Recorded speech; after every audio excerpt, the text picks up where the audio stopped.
Le monde vient de franchir une nouvelle ligne rouge.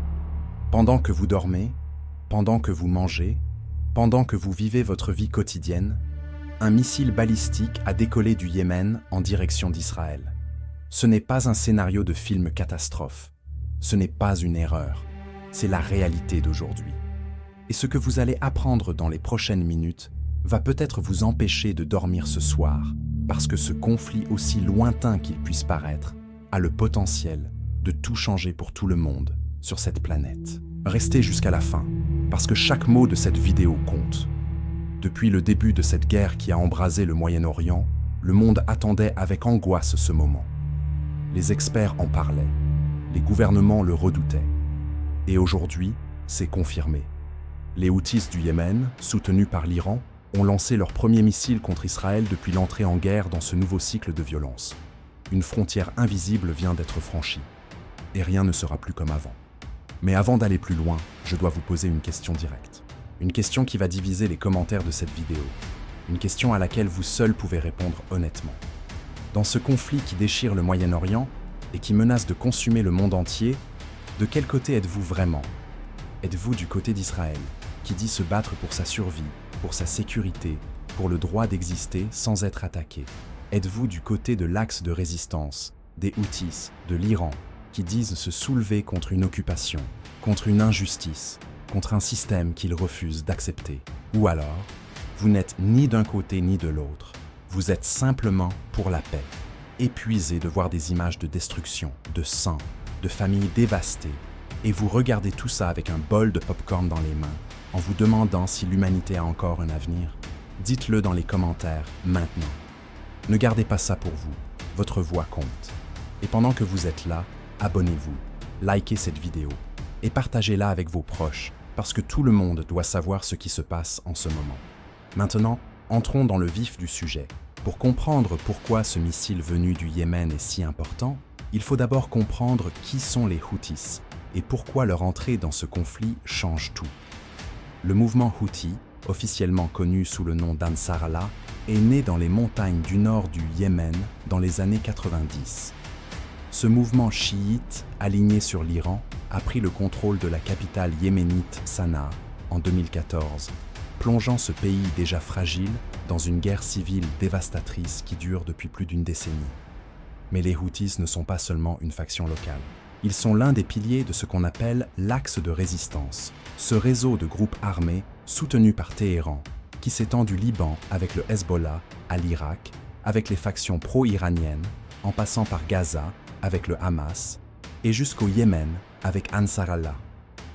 Chacun de ces groupes a ses propres objectifs, mais tous partagent une ligne directrice commune, celle d'affaiblir Israël et l'influence américaine dans la région. Depuis le début du conflit actuel, les Houthis avaient jusqu'ici concentré leurs attaques sur la mer Rouge. Entre novembre 2023 et le début de 2025, ils ont attaqué plus d'une centaine de navires marchands dans l'une des routes maritimes les plus importantes du monde. 2 navires ont été coulés. Des marins ont perdu la vie. Le trafic maritime mondial a été sérieusement perturbé. Des milliards de dollars de marchandises ont dû emprunter des routes alternatives, faisant exploser les coûts et alimentant l'inflation dans des pays qui n'ont rien à voir avec ce conflit. Et maintenant, ils passent à l'étape suivante. Ils tirent directement sur Israël. Ce premier missile est à la fois un symbole et un avertissement. Un symbole parce qu'il matérialise l'élargissement géographique de ce conflit au-delà de toutes les frontières qu'on espérait encore maintenir. Un avertissement parce que les Houthis ont clairement indiqué que ce n'était que le début. Leur porte-parole militaire a été sans équivoque. Les opérations se poursuivront, les cibles seront multiples, et les objectifs ne changeront pas tant que les conditions politiques sur le terrain ne changeront pas. L'armée israélienne, de son côté, a confirmé la détection du missile et affirmé l'avoir intercepté. Le système de défense antimissile israélien, l'un des plus sophistiqués au monde avec ses couches successives de protection, a encore une fois démontré son efficacité. Aucune victime n'a été signalée dans cette première attaque. Des sirènes d'alerte ont retenti dans le sud du pays, semant la panique chez des civils déjà épuisés par des semaines de tension. Mais l'absence de dégâts physiques majeurs ne doit pas faire illusion. Ce n'est pas le missile en lui-même qui est le plus dangereux, c'est ce qu'il représente. Chaque nouveau front ouvert dans ce conflit augmente exponentiellement le risque d'escalade. Chaque nouvel acteur qui entre dans la danse rend les calculs diplomatiques plus complexes, les options militaires plus nombreuses et les solutions pacifiques plus difficiles à atteindre. Israël est maintenant confronté à une menace venant de Gaza, du Liban, avec le Hezbollah, de Syrie, d'Irak, d'Iran et désormais du Yémen. C'est un encerclement progressif qui teste à la fois les capacités militaires israéliennes et la résilience psychologique de sa population civile. Du côté américain, la réaction a été immédiate. Washington a condamné l'attaque, réaffirmé son soutien indéfectible à la sécurité d'Israël et mis en garde les Houthis contre toute nouvelle escalade. La marine américaine, qui maintient une présence significative en mer Rouge, est déjà engagée dans des opérations pour intercepter des drones et missiles Houthis ciblant des navires marchands. Mais la question qui se pose maintenant est différente.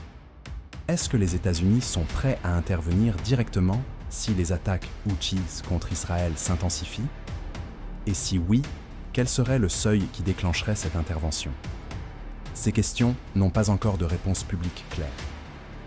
Et c'est précisément cette incertitude qui rend la situation si explosive. L'Iran, de son côté, joue un jeu complexe. Téhéran soutient les Houthis politiquement, militairement et financièrement. Mais l'Iran ne veut pas non plus d'une confrontation directe totale avec Israël et les États-Unis qui lui serait désastreuse. La République islamique préfère opérer par procuration, utiliser ses alliés régionaux pour exercer une pression maximale tout en maintenant une distance plausible. Mais cette stratégie a ses limites. Et si la pression monte trop fort, si Israël ou les États-Unis décident de frapper directement des intérêts iraniens en réponse aux actions Houthis, alors le risque d'embrasement général devient très réel. Sur le plan économique, les conséquences sont déjà palpables. Le détroit de Bab el-Mandeb, que contrôlent en partie les Houthis depuis leur position côtière yéménite, est l'une des artères vitales du commerce mondial. Environ 12% du commerce maritime mondial transite par cette zone. Si les Houthis décident de bloquer ou de perturber encore davantage ce passage, les effets se feront sentir sur les prix des biens de consommation, du carburant, des matières premières, partout dans le monde, y compris dans votre pays, dans votre ville, dans votre portefeuille. Le prix du pétrole est déjà sous tension. Les compagnies d'assurance maritime ont multiplié leurs primes. Des géants du transport comme Maersk et CMA-CGM ont dû réorienter leur route vers le cap de Bonne-Espérance, ajoutant des jours de trajet et des millions de dollars de coûts supplémentaires à chaque voyage. Et ce n'est pas tout. Il faut parler des populations civiles qui paient le prix de tout ça. Au Yémen, après plus d'une décennie de guerre, des millions de personnes vivent dans des conditions humanitaires catastrophiques. La malnutrition, les maladies, le manque d'accès aux soins de santé. Tout ça dans un pays déjà l'un des plus pauvres du monde, avant même que la guerre ne commence. Ces civils yéménites ne choisissent pas les actions de leurs dirigeants. Ils les subissent. Et chaque escalade militaire aggrave leur situation de manière dramatique. En Israël, des familles ont passé des semaines dans des abris anti-bombes. Des enfants ont grandi avec le bruit des sirènes. Comme bande sonore de leur vie quotidienne, des parents ont envoyé leurs fils et leurs filles au front, sans savoir s'ils les reverraient. La guerre n'a pas de visage glorieux quand on la voit de près. Elle n'a que des larmes et des cicatrices. Et pourtant, les missiles continuent de voler. Alors maintenant, on arrive à la vraie question qui se pose à nous tous en ce moment. Pas la question géopolitique, pas la question militaire, pas la question économique. La question humaine. Jusqu'où va aller cette escalade?